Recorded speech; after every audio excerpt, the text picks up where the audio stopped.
Este é o podcast de Igreja Presbiteriana de Abaeté, uma igreja amável e fiel às Escrituras.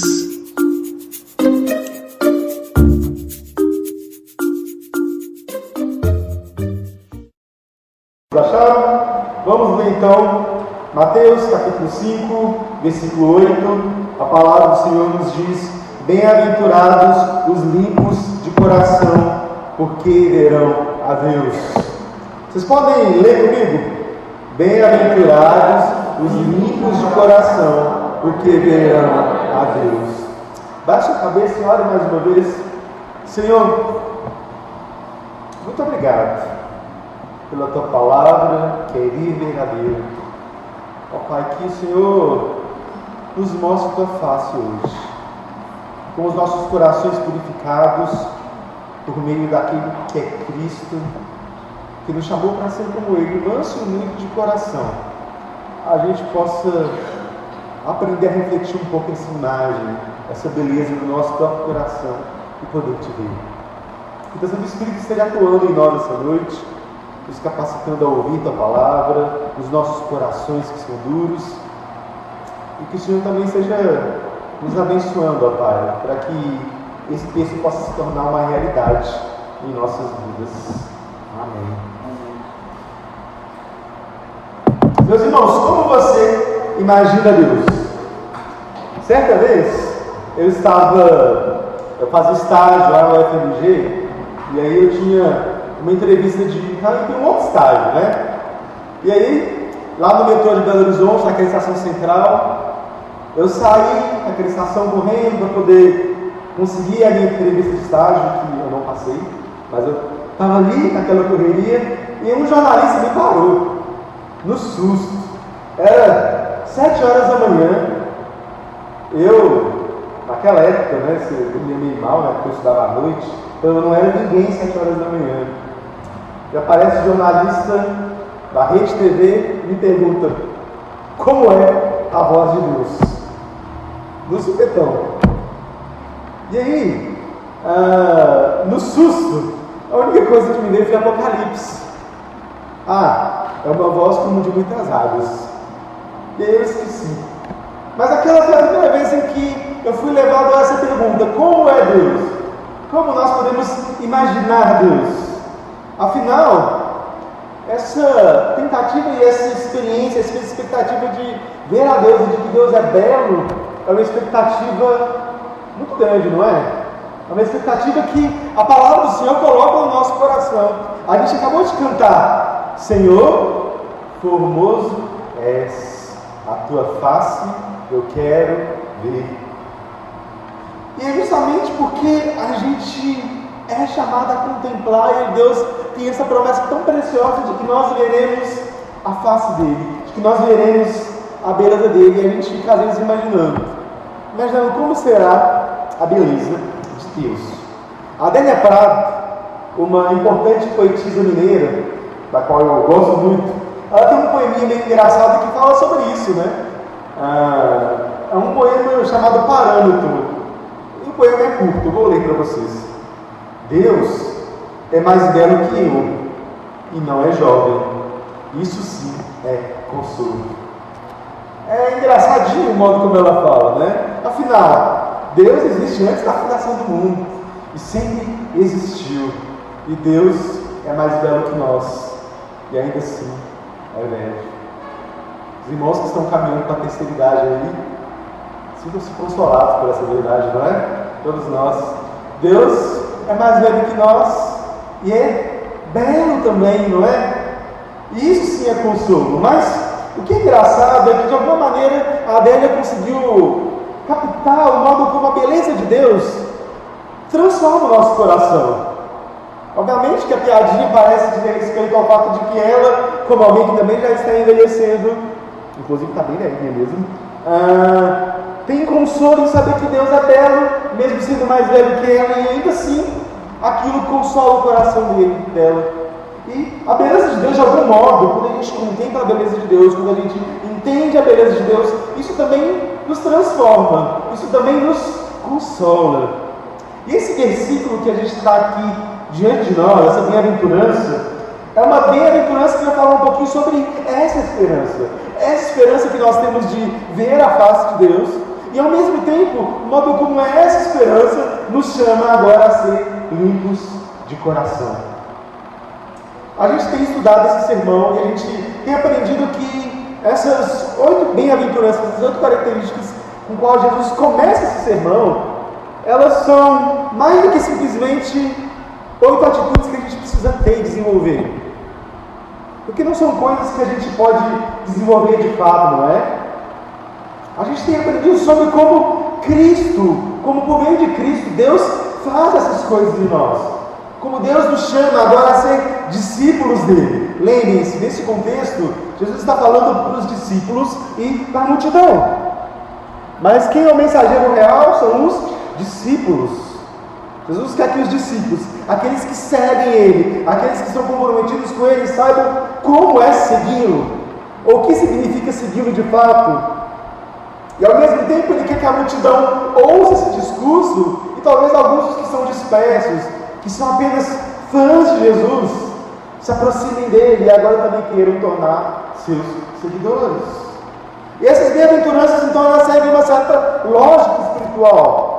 As 4 primeiras bem-aventuranças que nós vimos, elas falam das nossas necessidades diante de Deus, não é?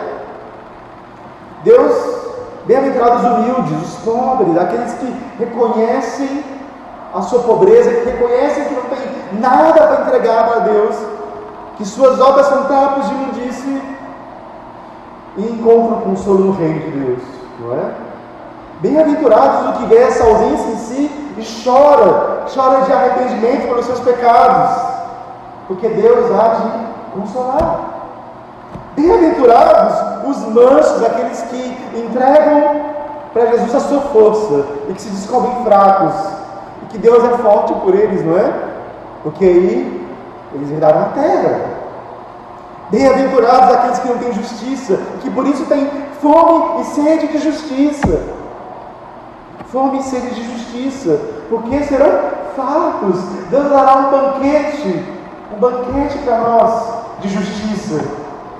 Semana passada a gente viu então que as 4 últimas, a quinta e a sexta, elas vão nos dizer a respeito das nossas disposições do coração, não daquilo que nos falta, mas daquilo que Deus nos leva a agir, daquilo que Deus nos leva a ser. Semana passada a gente viu bem-aventurados os misericordiosos, aqueles que agem com a mesma misericórdia que receberam. Por quê? Porque receberão mais misericórdia da parte de Deus. E agora então, bem-aventurados limpos de coração, porque verão a Deus. Para entender esse versículo, a gente precisa entender, meus irmãos, um assunto importante, que é o que é o coração. Porque na nossa cultura, a gente entende coração como a fonte dos sentimentos, né? E o nosso cérebro como a fonte da razão. A gente até contrapõe as duas coisas, né? Razão contra emoção, coração contra mente. Mas, na perspectiva bíblica, gente, coração é algo mais profundo do que isso. Coração tem a ver com a totalidade de quem nós somos. Provérbios 4:34 nos diz que tudo que se deve guardar, guarda o seu coração. Por quê? Porque dele procede as fontes da vida. Ou seja, no coração estão as fontes da vida. O coração, mais do que simplesmente as nossas emoções, embora englobe isso também, engloba também os nossos pensamentos. Na perspectiva hebraica, em que os nossos órgãos estão relacionados, com os sentimentos, estão relacionados com parte do nosso corpo, estão relacionados com as nossas ações. Esses dias para trás eu preguei sobre o nariz longo de Deus, porque quando a Bíblia fala que Deus é tardio em irar-se, está falando que Deus tem um nariz longo. Do quê? Porque a pessoa que é irada fica bufando de raiva, Ou seja, tem o nariz curto, mas Deus ele tem um nariz longo. Do mesmo jeito, o órgão do coração é onde se processam, da perspectiva hebraica, os pensamentos. Mas mais do que os pensamentos, também os sentimentos. Mas mais do que os sentimentos, também as nossas ações, os nossos desejos. O coração é o lugar onde os nossos compromissos mais fundamentais estão. Nosso coração é onde estão os nossos compromissos mais fundamentais. As nossas decisões mais certeiras, porque o nosso coração é onde está a nossa aliança. Onde está a nossa aliança? E é justamente no problema do coração que está o coração do problema. É justamente no problema do coração. Jeremias nos diz que o nosso coração é desesperadamente corrupto e enganoso. E também fala que é do nosso coração que procedem os maus desígnios. Por quê? Porque no coração que está o problema do homem. A filosofia tenta nos dizer que o homem é bom por natureza, mas que a sociedade o corrompe. Alguns filósofos vão dizer que, na verdade, o problema está no meio em que o ser humano vive. Mas não, a Bíblia nos fala que o problema está dentro de nós. A corrupção do homem, o nosso pecado, vem do nosso interior. Porque se o nosso coração, onde estão os nossos compromissos básicos, esse compromisso mais básico do nosso coração, a aliança mais cara do nosso coração, deveria ser uma aliança com Deus. Uma aliança com Deus. Mas o nosso compromisso, o nosso coração, muitas vezes se deita e se corrompe e se se inclina, não para Deus, ou não em direção a Deus, mas em direção aos ídolos. Os ídolos que nós criamos. Não é à toa que João Calvino, nosso pai reformado, João Calvino, ele dizia que o coração do homem é uma fábrica de ídolos. Porque esse coração que deveria estar aliançado com Deus não para de criar ídolos para si. Qualquer coisa na vida de um ser humano pode se tornar um ídolo. A sua família pode se tornar um ídolo, o dinheiro pode se tornar um ídolo, o sexo pode se tornar um ídolo. E à medida que a gente coloca esses ídolos e a gente se inclina mais para eles, para os poderes deles, do que para o poder de Deus, a gente passa a desobedecer a Deus e querer ser maior do que Deus, não é? O coração do homem é uma fábrica de ídolos.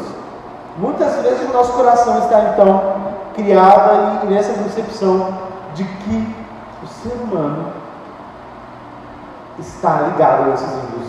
Por isso então que Jesus diz: bem-aventurados os limpos de coração. Porque ser limpo de coração, essa promessa de ser limpo de coração, tem a ver com esses compromissos fundamentais. Tem a ver com quem ou com onde nosso coração está aliançado. O significado básico de puro de coração, mais específico, tem a ver com sinceridade. Significa que em tantos nossos relacionamentos, tanto com Deus quanto com os outros, nós estamos livres de falsidade. O nosso coração é sincero. Sincero. A palavra sincera, sabe como é que ela surgiu? Ela surgiu do teatro grego, que era um teatro que geralmente usava de muitas máscaras, não é? E as máscaras elas deviam ser perfeitas. Mas com o uso das máscaras, o que acontece? Acontece um raspadinho aqui, outro ali, e aí a gente tem uma substância, uma superfície que em vez de estar plana, ela está machucada. E aí ela precisa de quê? Ser colocada cera nela. Que à medida que você coloca cera, você tampa os buracos e você torna ela novamente. Só que uma máscara com cera é uma máscara em que já foi usada, que na verdade tem buracos ali por trás. Por isso que uma pessoa sincera é uma pessoa que não tem cera, que mostra quem ela realmente é. Isso significa então que ter um coração puro, um coração limpo, é um coração que não tem hipocrisia, que pode ser singelo, ou seja, sinceridade. Tem a ver com a nossa sinceridade no coração quando a gente adora Deus. O Salmo 86, versículo 11 nos diz: dispõe o meu coração para só temer o teu nome. E esse é o coração limpo. Se o nosso coração tem um problema de ele não ser sincero, de ele não ser inteiro, porque ele adora a outros deuses, justamente um coração limpo, um coração puro, é um coração que adora somente ao Senhor. É um coração que adora somente ao Senhor, que tem um compromisso somente com o Senhor. Por quê? Porque muitas vezes, meus irmãos, Muitas vezes o problema da nossa oração é que nós temos um coração que é dividido. Um coração que é dividido. Que sim, vem no domingo, adora a Deus, cantamos para Deus, ouvimos um sermão, saímos edificados, mas que durante a semana, muitas vezes, o coração, em vez de adorar ao Senhor, é um coração que adora os ídolos. Que no trabalho, quem manda é o dinheiro. E aí, se o seu chefe te mandar ser desonesto, você vai ser desonesto. Se tiver alguma oportunidade para ganância, você vai ser ganancioso. Ou às vezes, os ídolos do coração que estão mandando, que estão te ordenando. Percebe? Ter um coração sincero, limpo diante de Deus, é ter um coração não dividido. E às vezes eu acho que um dos problemas maiores da nossa igreja, da nossa vida, é que nós temos um coração dividido. Um coração que não adora a Deus com sinceridade. Um coração que está dividido entre Deus e os ídolos, e que por isso a gente não consegue ir cumprindo os requisitos mais básicos da fé cristã. Aquilo mais básico que nós deveríamos estar cumprindo. Outro significado importante dessa ideia de estar puro é de estar purificado, ou seja, de não ter contaminação. Pois o coração que tem um amor dividido é um coração que está contaminado e que por isso peca. E que por isso não se preocupar o tempo todo com adorar o Senhor em todas as suas ações, tudo aquilo que faz, erra no mandamento mais básico: amarás o Senhor teu Deus de todo o teu coração, de toda a tua alma e com toda a tua força. Percebe? A pureza, meus irmãos, a pureza da qual Deus nos chama é uma pureza interior. A gente tem discutido nas quintas-feiras no estudo bíblico sobre o problema do legalismo, não é? O que é o legalismo? O legalismo é justamente essa ideia de salvação por obras. Isso é da maneira mais fundamental. Mas de maneira mais ampla, o legalismo é a nossa vontade de se purificar de maneira exterior, ou de se parecer belo, ou de se parecer santo, mas sem a transformação interior. Porque perceba, santidade, beleza e pureza de coração é uma coisa que é também exterior, não é? É também exterior. Mas a pureza exterior, sem a pureza interior, é algo bastante problemático. Por quê? Porque também é uma tentativa pecaminosa no seu coração de adorar a Deus ou de adorar um ídolo. Por quê? Porque você está adorando, na verdade, a imagem que os outros têm de você. A imagem que os outros têm de você. Esse é o problema do legalismo. Ora, pureza, ela tem que ser interior. Muitas vezes a gente fica se preocupado demais com a pureza exterior, né? Com as roupas que vestimos. Hoje em dia se fala muito sobre modéstia. Você vai abrir muitos Instagrams aí cristãos, está falando muito sobre pureza e modéstia. E aí, sim, homens e mulheres, porque sim, essa não é uma pauta somente para mulheres. Homens também têm que se vestir de maneira modesta, não é? Também tem que se preocupar com isso. Mas aí, nos Instagrams da vida, a gente tem aí um monte de gente falando sobre isso, colocando essas pautas e colocando isso de uma maneira bastante legalista, não é? Como se o importante fosse simplesmente o exterior. Mas não, gente, o importante é o interior, porque pessoas modestas, pessoas que se vestem completamente tampadas, também podem cair no pecado. Muitas vezes modéstia, e a gente pensa a palavra modéstia na Bíblia apenas com o que a gente mostra ou não mostra no nosso corpo, mas modéstia também tem a ver com o quão caro nós gastamos, ou o quanto a gente quer aparecer. E muitas vezes as mulheres estão aí postando roupas carérrimas, chamando de modéstia, porque na verdade não é modesto. Não é modesto, porque é caro, é ostensivo, são joias caras, ostensivas, percebe?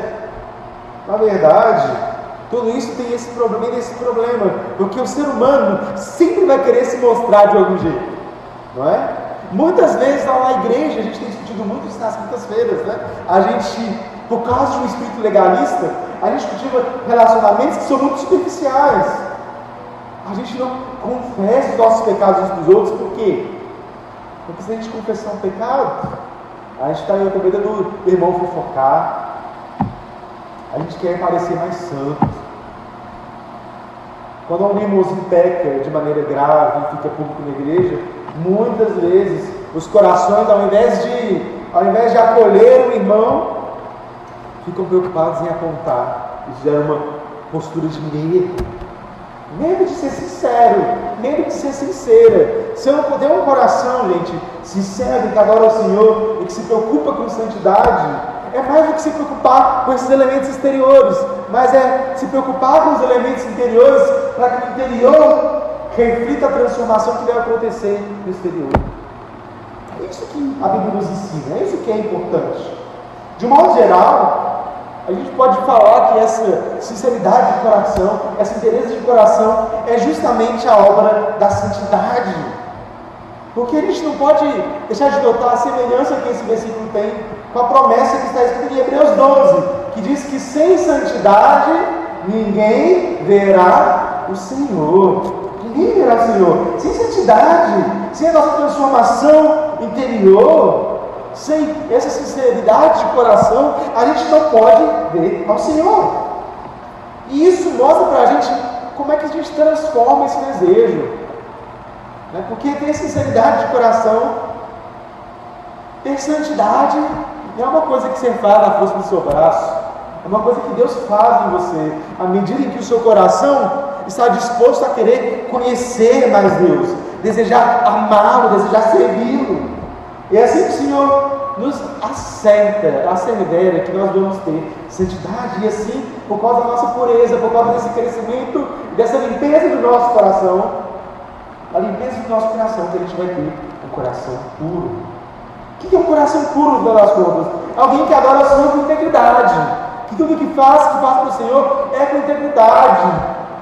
Alguém que vem e participa do culto e canta ao Senhor, a gente infelizmente está sem ministério de louvor, e a gente vem e a gente canta ao Senhor, e a gente não fica pensando, nossa, seria tão bom se tivesse alguém aqui. Não, a gente canta ao Senhor, e que a gente vem cantar ao Senhor, e que a gente canta ao Senhor, porque a gente está cantando para Ele, a gente não fica pensando, nossa, deixei uma louça suja lavada ali para lavar depois que chegar do culto, ou então, eu tenho que saber o que eu vou pedir para comer depois do culto, ou então a gente fica com várias preocupações, não é? O coração sincero, gente, é o coração de Maria, não é? Marta está ali querendo servir ao Senhor, mas muito atarefada nos seus afazeres. Mas Maria escolheu a melhor parte, sentar-se e adorar diante do Senhor. Percebe, gente? É isso que é adorar com integridade, coração puro. É ter um coração que evita a aparência do mal. É um coração que se afasta de situações ambíguas. Não sucumbe às propostas do mundo, não fica flertando com o pecado. Alguém que quer, de fato, fugir da aparência do mal. Tem um amigo meu que diz, ele diz isso, eu acho muito engraçado. Ele diz que fugir da aparência do mal é algo muito importante mesmo. Porque até o diabo, Deus manda a gente resistir. Se o diabo está diante de você, se o diabo aparecer para você, a Bíblia manda você resistir, você enfrentar, não é? Mas a aparência do mal, e olha que nem é somente o mal, é a aparência do mal. A gente tem que fugir, que nem José, né? Quando a mulher de Potifar veio para cima dele, correu fora, é sério. Mas aí a gente fica perguntando então, se o nosso coração é tão sujo e tão corrupto, como a gente pode se limpar? E eu já estou dizendo aqui que o legalismo não é a boa opção, né? A gente querer falar, então eu vou corrigir os meus erros, os meus pecados por mim mesmo. E eu vou parar de pecar pela força do meu braço. Isso não vai dar certo. Não sei se você já tentaram fazer aquela faxinona na casa. E aí você joga água em tudo, tal. Só que você está com o sapato sujo. E aí você está lá passando pano. Aí você passa, não sei se você já passou, né? Aí quando você olha para trás, você tinha acabado de virar, mas seus pés estão sujos. Por quê? Porque você não consegue sujar e se limpar quando você mesmo está sujo, não é? A gente precisa de alguém que nos purifique, alguém que nos limpe. Salmo 51, 2. Davi, depois daquela tragédia de pecado, Davi que, ao invés de fugir da aparência do mal, se lambuzou da aparência do mal, ele diz: lava-me, ó Deus, completamente da minha iniquidade, purifica-me do meu pecado. Davi sabe que ele não pode se purificar, que ele não pode se lavar, mas ele diz: Senhor, cria em mim, ó Deus, um coração puro e renova-me um espírito inabalável. E aqui Davi está ao mesmo tempo ecoando as promessas que Deus daria, não é? Deus prometeu lá em Ezequiel que Ele tiraria o nosso coração de pedra e nos daria um coração de carne. A obra de ter um coração purificado, a obra de ter um coração limpo, não é nossa, mas algo que só é possível diante daquele que veio para nos purificar, que é Jesus Cristo. Estamos chegando aí na Semana Santa, na Páscoa, e a gente vai ter diante de nós esses atos maravilhosos de Jesus, não é? O fato de que Jesus se entregou, a gente vai falar muito disso nos próximos dias. Jesus se entregou para pagar o preço dos nossos pecados. Como a gente pode ser limpo? Somente aquele que foi de fato limpo de coração, aquele que tem um coração manso e humilde, que pode de fato purificar o nosso coração. Sabe, meus irmãos, às vezes a gente fica e transforma a santidade num drama gigante na igreja, porque a gente não sabe como ser santos, a gente não sabe como lutar por santidade, a gente não sabe como desejar a santidade. Só tem um jeito de a gente alcançar a santidade diante de Deus, só tem um jeito da gente se purificar, só tem um jeito da gente corrigir os nossos maus caminhos, e esse jeito é Jesus Cristo, é a obra do Evangelho. A gente às vezes acha que o Evangelho é coisa para novo convertido, a gente acha que a mensagem de que Jesus morreu pelos nossos pecados é coisa para novo crente, e é também, é na verdade para todo mundo, mas é também para nós que envelhecemos na fé, para nós que vamos crescendo e vamos descobrindo novos pecados, é para nós que descobrimos sempre, iremos sempre o nosso pecado diante de nós, e a gente pode ter o nosso coração novamente limpo e novamente renovado pelo Evangelho, vendo Jesus e crendo nele, porque à medida que a gente crê nele, e a gente tem nossos pecados perdoados, a alegria do nosso coração é tão grande, que a gente quer ser purificado, que a gente para de negociar com o pecado, percebe? A santidade não é um drama para a gente resolver. A santidade é um presente que Deus nos dá, em que a gente simplesmente abraça. A gente abraça a santidade, a gente agora abraça, porque o que a gente precisava para ser santo, Jesus já fez. A obra da cruz é para a nossa salvação, mas também para a nossa santidade, que nós somos salvos para a santidade, não é cobrindo a gente com a falsidade, não é cobrindo com ser os nossos pecados, que a gente vai ser transformado, não. A gente só pode ser transformado, a gente só pode ter o coração limpo, se colocando diante de Cristo. E a beleza disso é que tem uma promessa aqui, não é? Bem-aventurados os limpos de coração. Por quê? Porque verão a Deus. Porque verão a Deus. Olha que promessa incrível, maravilhosa, porque ver a Deus é um dos grandes dramas, é uma das grandes peças centrais de toda a Escritura. Um dos textos mais belos do Antigo Testamento é quando Moisés, depois de o povo ter quebrado a aliança, ter quebrado os mandamentos, logo tinha acabado de receber os mandamentos. Não passou nenhuma semana, o povo já estava lá adorando um bezerro de ouro, e Deus quer destruir tudo. Então, Moisés intercede pelo povo. Não, Deus, destrói o povo não, perdoa a gente, perdoa o povo, vamos lá. E Deus então aceita com o povo. E aí Moisés então faz um pedido ainda mais ousado, né? Senhor, deixa eu ver a sua glória, deixa eu ver a sua glória. E aí Deus diz: a tua glória, a minha glória é grande demais. Meu ser é grande demais, ninguém pode me ver sem ser ferido. Então, Moisés fala, mas deixa eu ver pelo menos um pouquinho. Então Deus diz, eu vou passar numa fresta, de costas. Você vai ver um pouquinho de quem eu sou. Seja lá o que significa de costas para Deus, né? E aí Moisés clama, o Senhor bondoso e misericordioso, tardio irasse, grande em compaixão e misericórdia. Não é? As palavras mais belas. Esse é Deus. Mas esse desejo por ver Deus é o que motivava Moisés no caminho da santidade. É o que motivava Moisés. Ele era um homem que queria ver a glória de Deus, porque sabia que sem santidade ninguém veria ao Senhor. E afinal de contas já fica a pergunta, como a gente pode ver Deus? Deus não é invisível? Deus não é espírito? Alguém pode ver o espírito? Alguns dizem que vê por aí, né? Mas não, gente, ninguém pode ver o espírito.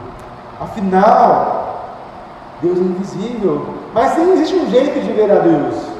Existe um jeito de ver a Deus. Porque a gente pode ver Deus na pessoa de Jesus Cristo. Afinal, ninguém jamais viu a Deus, a não ser o Filho unigênito do Pai, que foi quem o revelou. João nos diz isso, não é? A gente pode ver, gente, Deus em Jesus. Afinal, a gente canta aqui também, Ele é a imagem do Deus invisível, o primogênito de toda a criação. Quando Filipe pergunta para Jesus, Deus, Jesus nos mostra o Pai, o que Jesus responde para ele? Há tanto tempo andastes comigo e não me vistes? Quem vem a mim, vem ao Pai. Percebe, gente? O mistério que é colocado diante de nós é de que por meio de Jesus, tendo um relacionamento com Jesus, de alguma maneira a gente pode ver a face de Deus, porque a face de Deus nos foi revelada. O Deus invisível, eterno, que está fora da criação, que é grande e poderoso, que criou todos nós, se revelou em um ser humano.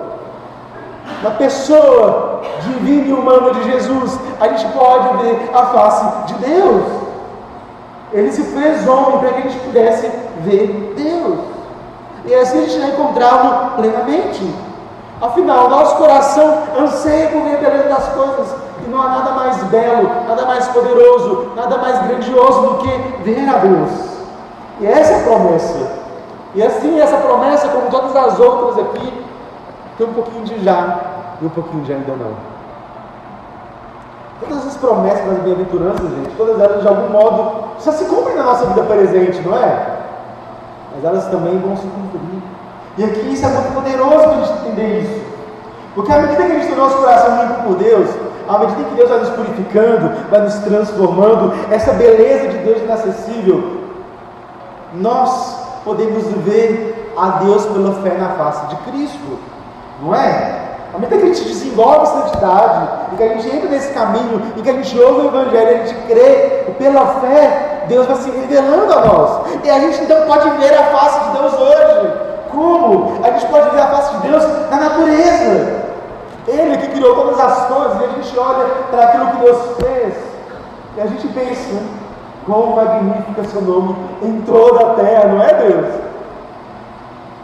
A gente pode ver e passear aqui de manhã, ver o nascer do sol, ver o pôr do sol, as árvores, a criação, os bichinhos cantando, e a gente pode dizer, Deus, é sinal da tua criatividade, essa beleza vem do Senhor, e de algum modo quer expressar um pouquinho da sua beleza nessa criação.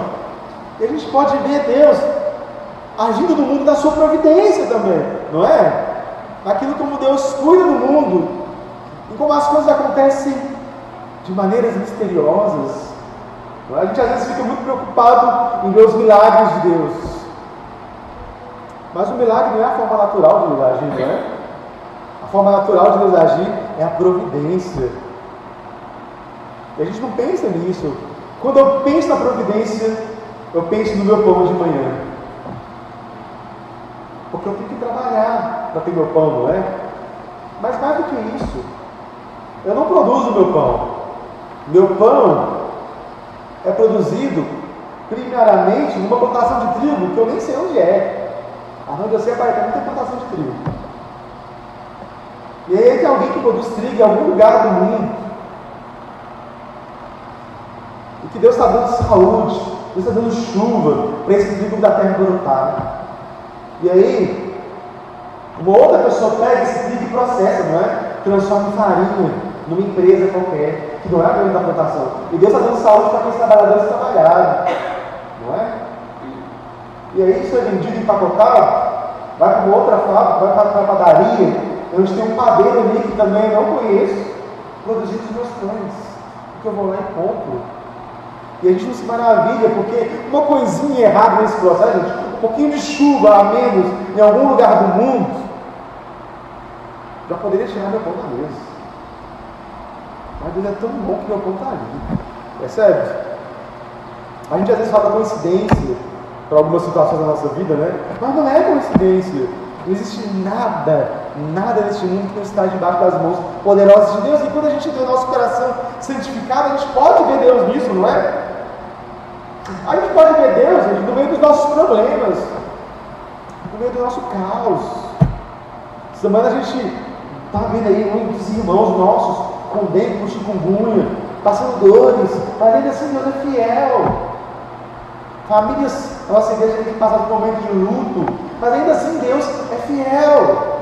Porque à medida que a gente passa pelos nossos sofrimentos, passa pelas nossas dores, e a gente tem santidade, e a gente tem um relacionamento puro, um coração puro, que quer adorar a Deus em todas as coisas, a gente sabe que inclusive essas coisas cooperam para o nosso bem. Cooperam para o nosso bem, para que a gente possa ser santificado, para que Deus possa nos transformar à imagem de Cristo, não é? E aí a gente, ao invés de ficar chateadinho porque Deus está nos mandando uma doença, ao invés de a gente ficar triste, a gente fica triste também, né? Faz parte do processo, mas ao invés de a gente ficar com raiva de Deus, a gente tem um coração grato. Bendito o Senhor que nos abençoou com os sofrimentos. Percebe?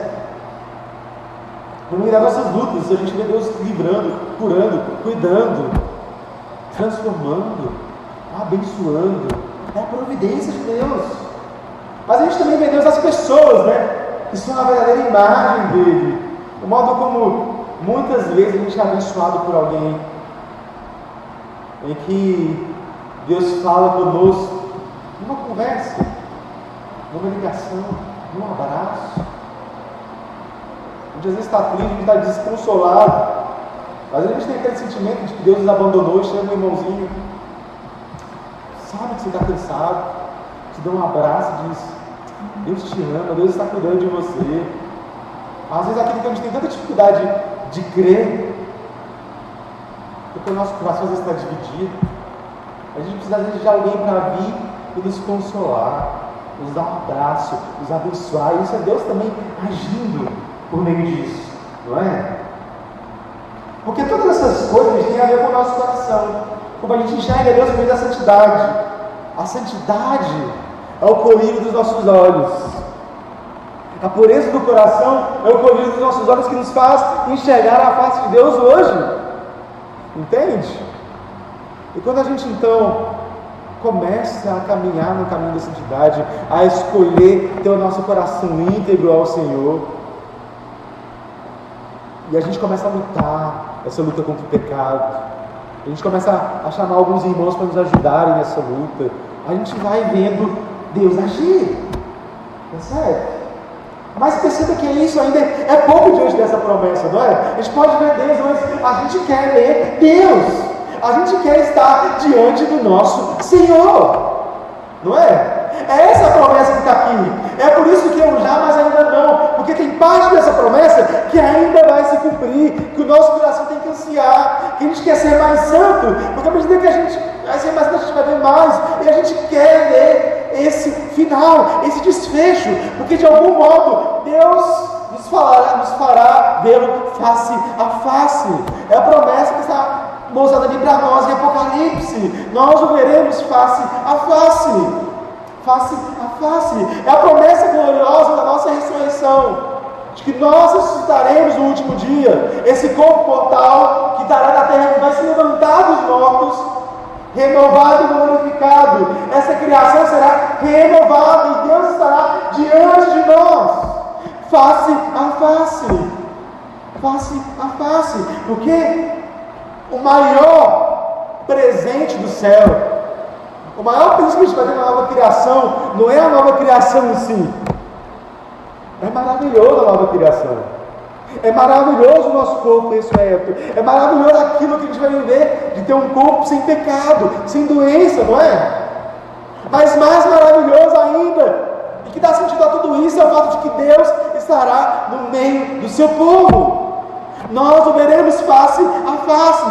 Deus estará diante de nós, esse mundo transformado. Ele estará conosco, Ele será o nosso Deus, e nós seremos o seu povo para sempre. Deus estará diante de nós, Ele será nosso. A gente vai desfrutar da sua presença gloriosa. Como que vai ser isso? Eu não sei. A Bíblia diz que nós veremos face a face. A gente vai ver Jesus? Com certeza. Jesus estará lá. Mas será que a gente vai ver um Pai? O Espírito Santo? Não sei. Eu não sei como vai ser. Estou ansioso para saber, mas eu não sei. Mas é a grande beleza que nós temos. Nós não sabemos como será. Eu não sei, mas o meu coração ficará satisfeito. Percebe? Eu não sei como será encontrar isso. Não sei como será o seu rosto. Não sei como será estar diante dele. Mas eu sei que eu fui feito para isso. Eu sei que eu fui feito para isso. E o meu coração será satisfeito nele. Meu coração não estará mais dividido. Meus olhos não se cansarão de vê-lo. Meus ouvidos não vão se cansar de ouvi-lo. Percebe? Porque é isso que é tão poderoso. Haverá paz, gente, na promessa de que nós veremos a Deus. Nós veremos a Deus. Isso tem que nos impulsionar, diante disso tudo, diante de tal grande promessa, a nós queremos desejar isso de fato. Eu te pergunto, esse é o desejo do seu coração? Você tem Deus como algo tão valioso, tão poderoso, tão maravilhoso? Você vê isso como uma grande coisa? Deus, eu vou te ver. Eu vou te ver.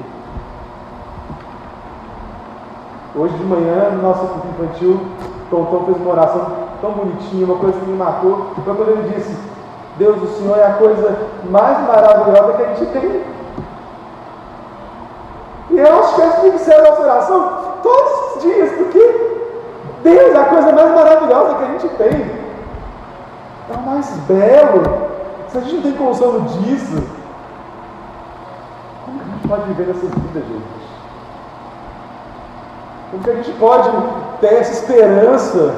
Como que a gente pode querer ter santidade se a gente entende isso, que Deus é valioso, que a beleza dele é o nosso alimento e que a vida que a gente precisa está nele? Como que a gente pode viver nesse mundo? Por que a gente vem aqui todos os domingos? Por que a gente insiste em ser cristão? Se não é esperando essa promessa gloriosa de que por meio de Jesus a gente verá a Deus. E muitas vezes a gente se esquece disso, não é? Às vezes na correria do nosso dia a dia, às vezes na rotina cansada, é mais fácil a gente, vou ligar a TV aqui, vou abrir a Netflix, vou assistir uma série, em vez de eu orar, ao invés de eu estar na presença de Deus, percebe? A gente precisa de mais convicção disso. Se Deus é realmente aquilo que a gente tem, é tudo que a gente tem, a gente precisa disso. E é isso que nos faz ser santos. É isso que transforma o interior. Por isso eu te digo, purifique o seu coração. Talvez você esteja vivendo a sua vida distante de Deus há muito tempo. Você esteja aqui nessa noite com o coração completamente perdido no pecado, completamente sem entender quem é Jesus. Talvez eu tenha ouvido a história de Jesus várias vezes, mas nunca dito: Jesus, entra no meu coração, vem me limpar, vem me purificar. A gente precisa disso. A gente precisa dessa beleza gloriosa. A gente precisa ter essa convicção de que Deus é a melhor coisa que nós temos. Vamos nos colocar diante de Deus agora?